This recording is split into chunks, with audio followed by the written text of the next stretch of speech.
Hello guys छैन मेरो bill आएको छैन त्यो क्रेडिट कार्डको हैन। अब हेरौँला कतिको छ यसपालि।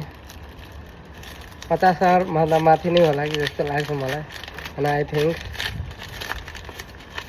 50,000 एक महिनाको खर्च 50,000 भन्दा माथि नै हुन्छ।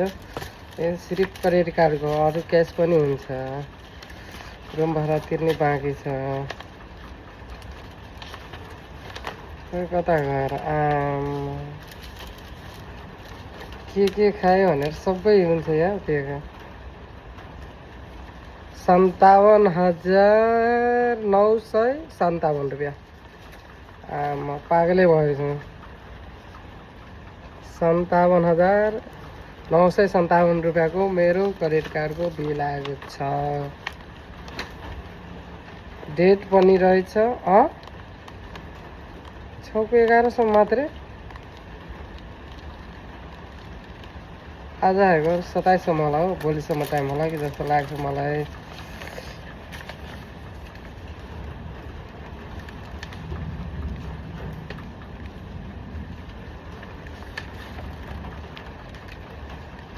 को 11 मात्रै रहेछ टाइम।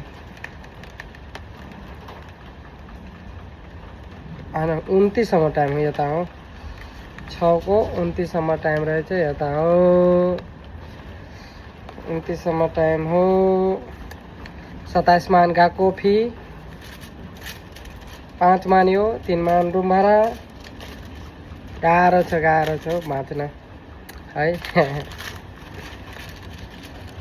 जिन्दगी भनेको यस्तै हो। के भन्ने, यो बिल जेतै तिर्नु पर्छ। यहाँ मोबाइल बिल फेरि 11,000 रुपियाँ होकेनको आएको छ। बिल तिर्दै यहाँ जिन्दगी गयो। भोलि